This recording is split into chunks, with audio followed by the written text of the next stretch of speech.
ल आज चाहिँ हामी पढ्ने भनेको नान र नानीको डिफरेन्स है त।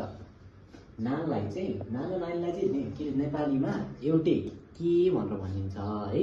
के अथवा कति पछाडिको शब्दले चाहिँ निर्णय गरेको कुरो है त। हामीले बुझ्नुपर्ने नेपालीमा के हो भन्दाखेरि चाहिँ नान भनेको के अथवा कति, नानी भनेको नि के अथवा कति। तर फरक चाहिँ के त, कस्तो कन्डिसनमा चाहिँ यसलाई एप्लाई गर्ने त भन्ने कुरा हो। ल पहिलो सुरुमा हामीले पढ्ने भनेको नानको डिफरेन्स है त। नानको डिफरेन्स पढेपछि नानी छुट्याउन एकदम सजिलो हुन्छ। यदि नान पछाडि आउने फर्स्ट लेटर चाहिँ ता ची चु ते दो अथवा दा जी जु दे दो, नानी नु ने नो र अर्को काउन्टर्स पछि हुन्छ है म। ल ता ची जु ते दो भनेको मतलब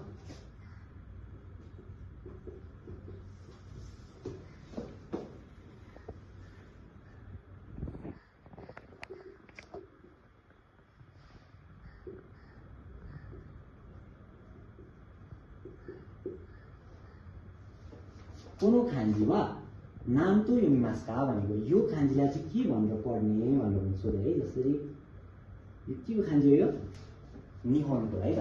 अब हामीले खान्जी थाहा छैन, अब हामी कसैलाई सोध्नु पर्यो है त।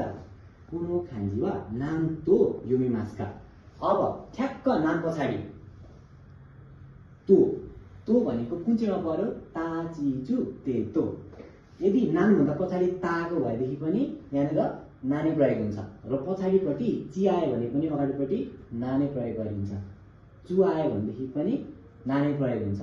यो मुराको एउटा आउनु पर्यो के, त्यो आउँदाखेरि चाहिँ ठ्याक्क योभन्दा अगाडि चाहिँ नामको प्रयोग गर्नु मिल्छ। यहाँनिर चाहिँ नानी भनेर राख्न मिल्दैन। अब अर्को दाजिजु देदो।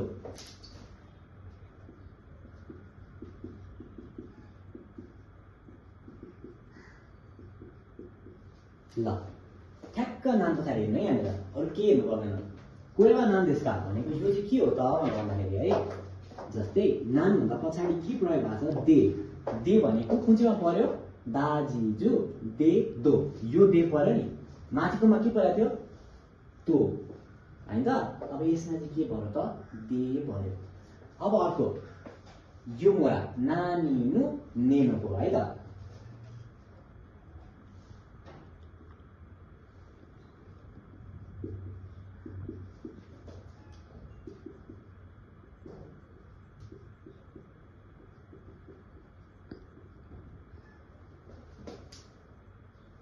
सोरी वा नानो सिडी देशका भनेको के त, त्यो चाहिँ के को सिडी हो त भनेको। अब नान भन्दा पछाडि ठ्याक्कसँग हेर्दा के प्रयोग भएको छ, नो।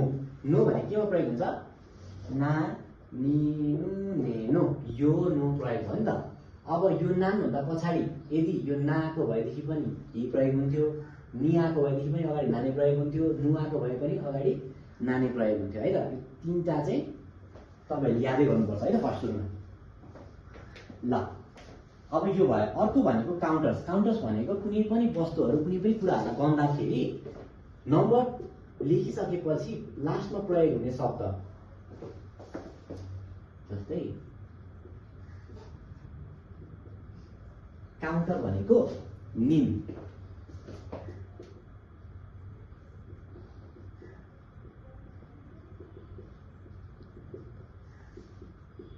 ल नाम चाहिँ कुनै पनि काउन्टिङ गर्ने अब्जेक्टहरूको लागि है त, कुनै पनि काउन्टिङ गर्ने कुराहरू मान्छे गर्ने त उसमा भयो है त। नान निन भनेको कतिजना भन्ने कुरा गऱ्यो यहाँनिर। अर्को नान प्लस अब काउन्टर भनेको चाहिँ साई। उमेर भन्दाखेरि साई प्रयोग हुन्छ, त्यसलाई काउन्टर्स भन्छ क्या।